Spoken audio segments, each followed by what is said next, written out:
Another problem with this con setup is, the faithful are being robbed.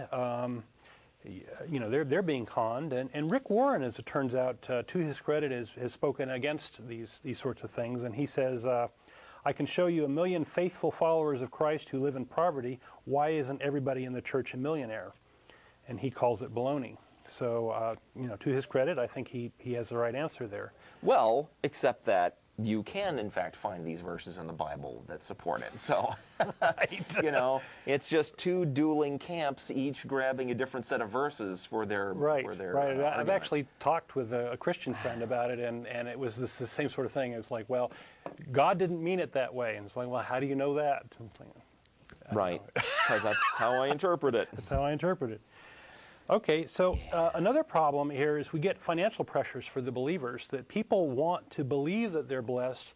They get sucked into this mantra of displays of wealth means that I'm blessed by God, and there's a lot of one-upsmanship in these sorts of environments. Mm-hmm. And so you end up with people who get unrealistic expectations and who mismanage their money and these sorts of things. And this article, again, why did Christianity cause the crash, or did Christianity cause the crash, by Hannah Rosen, is a very good article, very interesting article. I recommend checking it out. And where did it appear? The Atlantic Monthly. Okay. And also on the Atheist Experience blog, if you're a follower of that, I did a little post this morning that has a link to it. So you can check out that way. And that blog is on is linked from our website. And so there is this correlation between the prosperity gospel in certain communities and the high foreclosure rate. In fact, even some of the ministers got into the foreclosure, or into the subprime loan business by promoting this within their churches, which is kind of sad.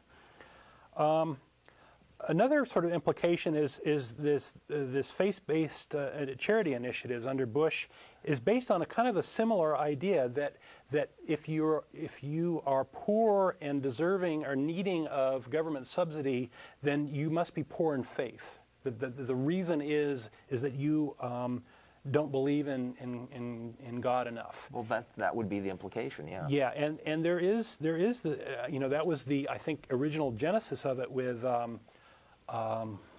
Marvin Olasky here in Austin, when he was living here, actually created this idea of the faith-based charity and gave it to Bush when he was governor here, and it was tried out here in Texas years ago.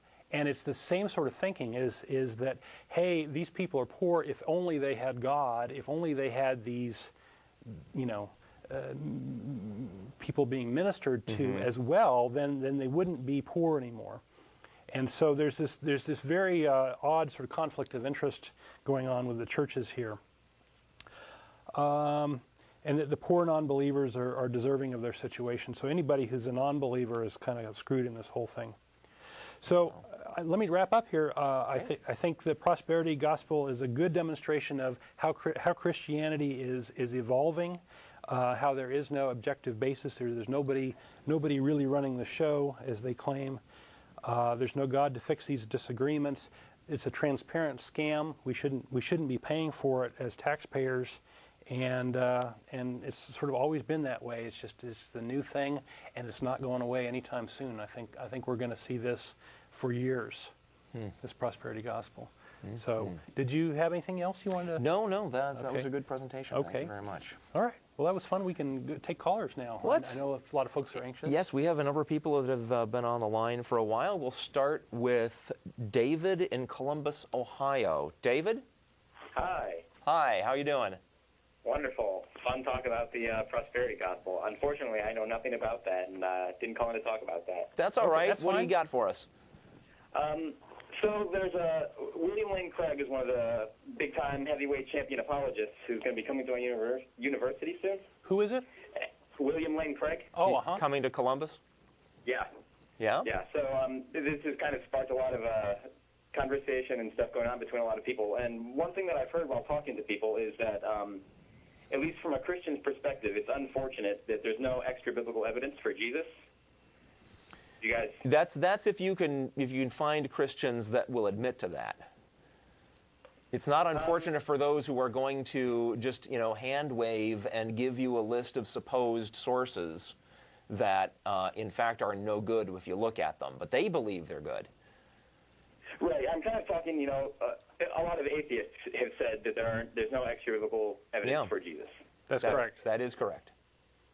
So this seems to be kind of an unfair point to me because the Bible and the New Testament specifically it's the amalgamation of information about Jesus. It's not like it's one single data point. This is a collection of information that was about Jesus at the time. Treating the New Testament like it's a single source. So if there had been like some, arrest record or a Roman document about this Jesus guy and what a troublemaker he was and we got to do stuff to him, you think that would have made it into the Bible if they'd found it? That doesn't seem very likely to me. Yeah, probably not, but that's kind of beyond the point. I'm saying that it's not a single... You don't think it's odd that this guy's doing miracles and raising the dead and doing all these things and nobody bothered to lift a pen and write about it? Well, no. What he's saying is what he's saying is, and that's a reasonable question, right? The Bible is a collection of multiple documents, so why doesn't that count, right? Mm-hmm. As the books that were left out would be extra biblical sources. That's that's a good thing you could look at, right? What about the books that didn't make it? Right? What's the crazy Judas gospel that... Oh, the Gospel of Judas, that's a great one. I like that one. Says that it was suicide Jesus by cop. is some alien from a planet? No. Is that the Gospel the of Judas is where Judas is the hero, and Jesus is saying, hey, I need you to help me shed these clothes. Will you do this for me? Uh-huh. And meaning his body, right?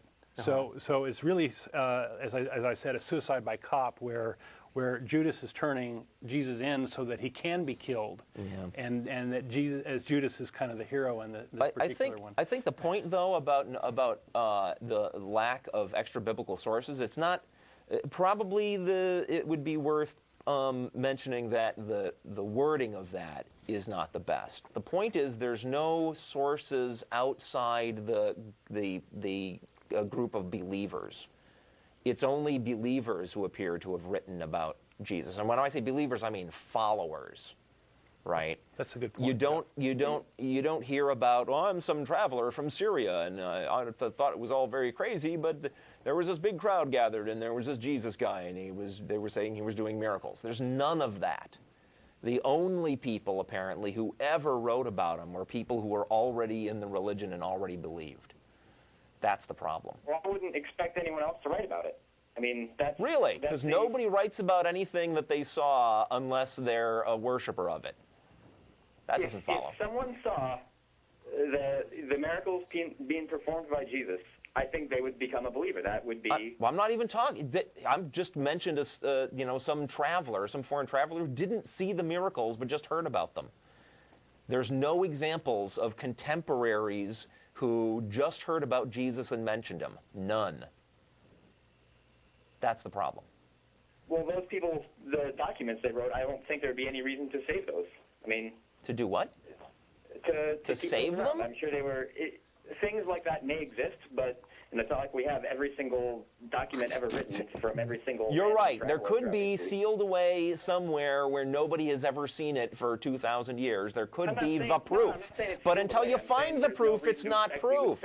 It doesn't count if it hasn't been found. What's that? There's no reason to think that we would still have that. It's not like it's sealed away somewhere in some secret safe. I think that, things just don't last forever. Hey, dude, we have all kinds of ancient documents about all kinds of things. If Jesus was, in fact, the big deal he's supposed to have been at the time, there would have been people who heard about that and wrote it down other than folks who were already in the cult. There would have. So the fact that doesn't exist is a big red flag. I don't know. Okay. Well, I completely understand your point. Yeah? But I don't know. I guess I need more time to think about this and process it through. But all right. Thanks again. Thanks for calling. Thanks, David. I guess you didn't have anything. That's for David. fine. Thank you, David. Do I make him go away? I think you hit drop. Okay.